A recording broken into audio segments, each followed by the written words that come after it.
Hi everyone, सबसे पहले नमस्कार। मैं हूं रुपेश कुमार मिश्रा और स्वागत करता हूं आप सभी का आपके अपने प्यारे यूट्यूब चैनल पे।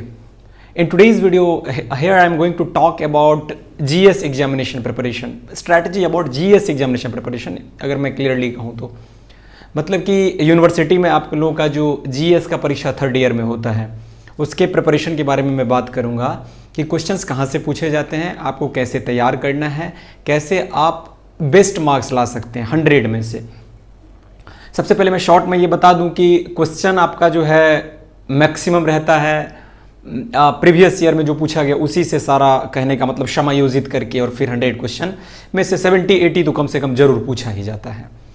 और इसमें अगर हम देखें किस किस सेक्शन से पूछा जाता है तो there are plenty of subjects like history, geography, polity, economics and आपको कह सकते हैं जो इंटरनेशनल ऑर्गेनाइजेशन सब कहाँ पर है, जैसे यूनेस्को सब का। उसके बाद डेट्स वगैरह के बारे में पूछा जाता है कि कौन से डेट में क्या हुआ था, कब कौन सा दिवस में क्या, किस दिन को मनाया जाता है। फिर हमारा सेकंड पार्ट जो ग्रुप बी का आता है वो है इन्वायरमेंटल स्टडीज, और उस पार्ट से हमारा पूछता है 50 मार्क्स का। जैसे एक हो गया हमारा जनरल स्टडीज, जैसे हमारा 50 मार्क्स, और एक हो गया इन्वायरमेंटल स्टडीज जो पर्यावरण से संबंधित होगा। चर्चा करेंगे बहुत ही डिटेल में, बने रहें आप लोग चैनल पर। और जैसा कि मैं हर वीडियो में आप लोगों से बताता हूं कि जो लोग चैनल पे नए आ रहे हैं, you must have to subscribe this channel and also share with your colleagues so that everyone can take advantages of it, ताकि सभी को बेनिफिट मिल सके। और कहने का मतलब है सिर्फ आपको नहीं बल्कि सभी को पढ़ना है, इसलिए वीडियो को अपने से ज़्यादा लोगों तक भी पहुँचाने का प्रयास करें अपने साथ साथ, है ना जी। तो चलिए ज़्यादा ना समय वेस्ट करते हुए हम लोग पहले मुख्य पॉइंट्स पर आते हैं। देखिए, मैंने लाइव वीडियो में, लाइव सेशन में आके काफ़ी सारा डिस्कस किया था जीएस पर, लेकिन वहाँ पे बहुत सारे स्टूडेंट्स ऐसे होते हैं कि लाइव सेशन में नहीं जुड़ पाते हैं। तो मैंने कम्युनिटी बॉक्स में पोल करवाया था कि कौन से टॉपिक पर वीडियो बनना चाहिए, तो जीएस पर भी काफ़ी अच्छा जो है सो रिस्पॉन्स आया था। दैट्स वाई मैं यहाँ पर इसको डिटेल में बता रहा हूँ। You all have to follow this steps to get good marks. एक भी बिंदुओं को आपको नहीं छोड़ना है जो मैं यहाँ से बताऊँगा। सबसे पहले ये है कि क्वेश्चन देखना है हमें कि किसी भी एग्जाम में बैठने से पहले उसके नेचर और उसके सिलेबस को जानना, it is very necessary for every student. तो कहने का मतलब है कि क्वेश्चन कहाँ से पूछा जाता है जी। तो मैंने तो बताया हिस्ट्री, पॉलिटी, इकोनॉमिक्स, ज्योग्राफी, जो हम लोग कंपटीशन की तैयारी करते हैं बस उसी से हमारा बेसिक सा सवाल रहता है, ना कोई कॉम्प्लिकेटेड नहीं रहता है।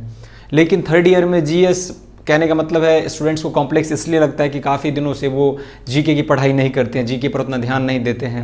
सेकेंड ईयर फर्स्ट ईयर में सब्सिडियरी हमारा रहता है, ना कि जीएस रहता है, तो थोड़ा एक कॉम्प्लेक्स लगता है। बट डोंट वरी, कोई चिंता वाली बात नहीं है। पेपर बहुत ही आपका मॉडरेट में रहता है, ईजी कह सकते हैं, मॉडरेट, ना कि टफ रहता है। तो सबसे पहले आप लोग क्या करोगे, पहला स्टेप ध्यान दो कि क्वेश्चन जो 17 से तो नहीं, 18, 19, 20, 21 में जितना पूछा गया है, अगर आप साइंस के हो, चाहे आर्ट बैकग्राउंड के हो, चाहे आप कॉमर्स के हो, डजेंट मैटर, आपको पूरा क्वेश्चन करना है जितना पूछा गया, फर्स्ट सिटिंग और सेकंड सिटिंग को मिला करके। सारे क्वेश्चन को जब आप कंप्लीट कर लेते हो फर्स्ट सेकंड ईयर को मिला करके, तो फर्स्ट सेकंड सिटिंग मिला के सॉरी, तो आपको लगभग 1500 क्वेश्चन कह सकते हैं, इस पर आपका पूरा कमांड हो जाएगा। 1500 क्वेश्चन काफ़ी ज़्यादा होता है।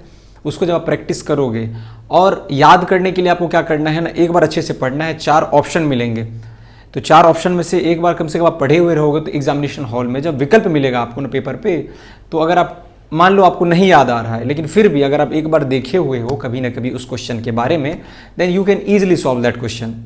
कोई ऐसी समस्या वाली बात नहीं होती है। ये हमारा पहला ट्रिक है कि 18, 19, 20, 21 का क्वेश्चन सारे लोग करेंगे। सेकंड, अगर आपको मान लो और पढ़ना है, अगर आपको और डिटेल में जाना है, तो आप क्या करोगे, रेखा पब्लिकेशन का गेस्ट पेपर ले लो। उसमें जितना भी एमसीक्यू दिया होगा, मल्टीपल चॉइस क्वेश्चन, आपको एक भी स्किप नहीं करना है। You have to do all of this question that has been mentioned in the Rekha publication. You don't have to skip any one question, because most of the questions asked from that particular guess paper that I am telling you, उसी से पूछा जाता है।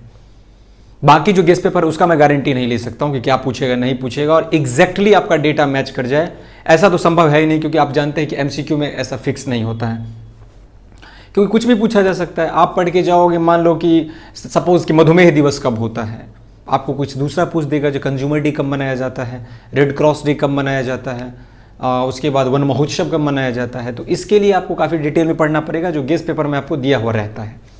और idea कैसे आएगा आप लोगों को कि कैसे क्वेश्चन का पैटर्न रहता है, क्या क्या पूछा जा सकता है। तो इसके लिए 4 साल का क्वेश्चन तो करना आपके लिए एकदम मैंडेटरी है।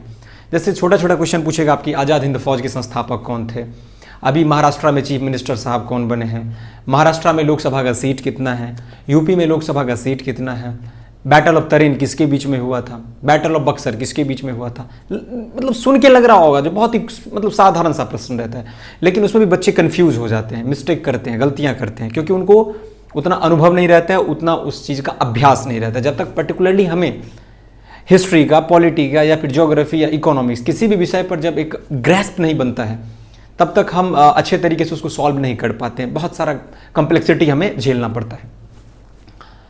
तो क्वेश्चन को, पैटर्न को सबसे पहले समझना बहुत जरूरी है, क्योंकि हम जानते हैं किसी भी एग्जाम में जाने से पहले कुछ सिलेबस पढ़ना पड़ता है, उसके नेचर को समझना है, ताकि हम लोग उसमें अच्छा मार्क्स ला सके। देखिए ये सब जो बेसिक सा ट्रिक मैं बता रहा हूँ, ये आपको मदद करेगा 85 से ऊपर मार्क्स लाने में।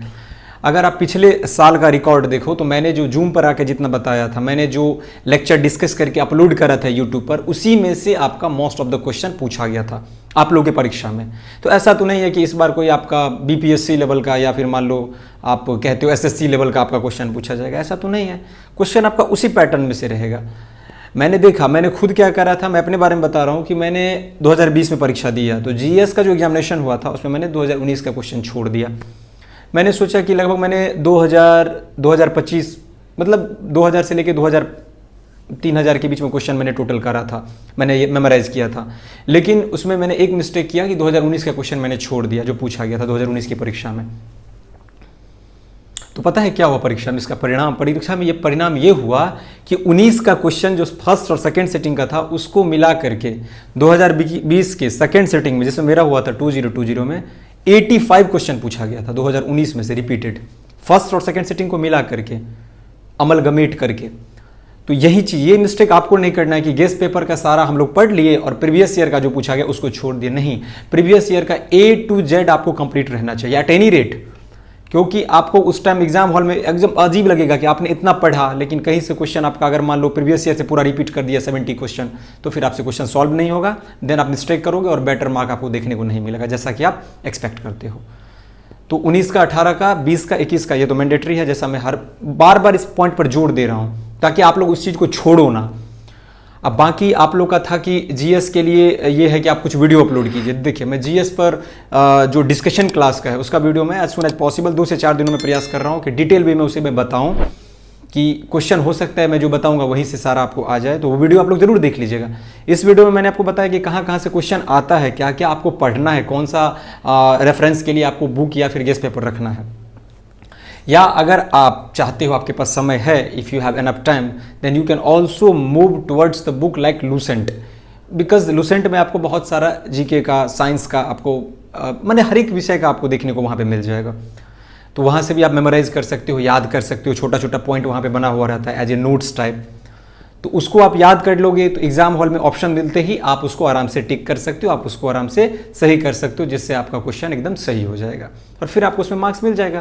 क्योंकि 100 क्वेश्चंस रहता है, जिसमें से 50 हमारा environmental studies and 50 from the GS को पूछा जाता है, मतलब कि जनरल स्टडीज से।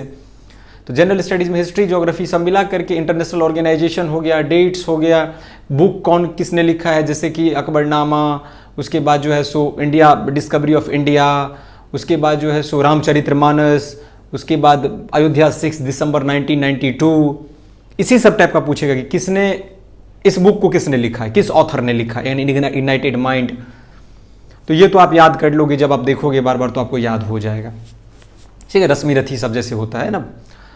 लेकिन आपको इन्वायरमेंटल स्टडीज़ के लिए मैं बता देता हूँ, इन्वायरमेंटल स्टडी जो 50 मार्क्स का हमारा ग्रुप बी होता है, उसमें मोस्ट ऑफ द क्वेश्चन उसमें भी रिपीटेड ही रहता है, ठीक है ना, कि चंदन के पेड़ सबसे ज़्यादा कहाँ है, इस सब टाइप का क्वेश्चन पूछा जाता है। जैसे कर्नाटक में बहुतायत है, टोबैको का सबसे बड़ा जो है सो कहने का मतलब कौन प्रोडक्शन करता है, टोबैको सबसे ज़्यादा कहाँ प्रोड्यूस होता है, तो चाइना में, फिर ब्राज़ील में, फिर इंडिया में।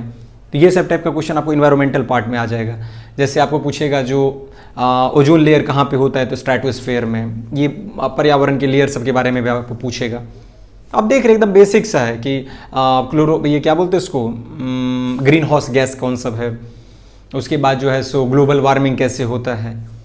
एक क्लियर अंडरस्टैंडिंग आपको पता चल रहा होगा कि जितना मैं यहाँ पे डिस्कस कर रहा हूँ, ऐसा कुछ नहीं है कि कोई मैं नया बात बता रहा हूँ, जितना भी मेंशन है, जिस हिसाब से एग्जाम का पैटर्न है, जैसे एलएनएम पूछता है, उस पर मैं चर्चा करने का बार बार प्रयास कर रहा हूँ, ताकि आप लोग बहुत बढ़िया तरीके से समझ सको, आपके मन में किसी भी तरह का कन्फ्यूजन ना रहे।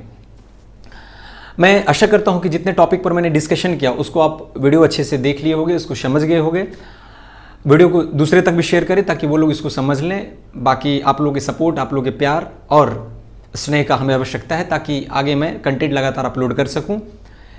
आप लोग का जो कमेंट होगा कमेंट बॉक्स में ज़रूर बताएं। मैं उस टॉपिक पर जिस पर ज़्यादा कहने का मतलब कमेंट होगा, जो काफ़ी इंपॉर्टेंट लगेगा, उस पर मैं वीडियो बनाने का जरूर प्रयास करूंगा अपनी तरफ से। मिलेंगे हम लोग नेक्स्ट वीडियो में, तब तक के लिए आप सभी का बहुत बहुत धन्यवाद।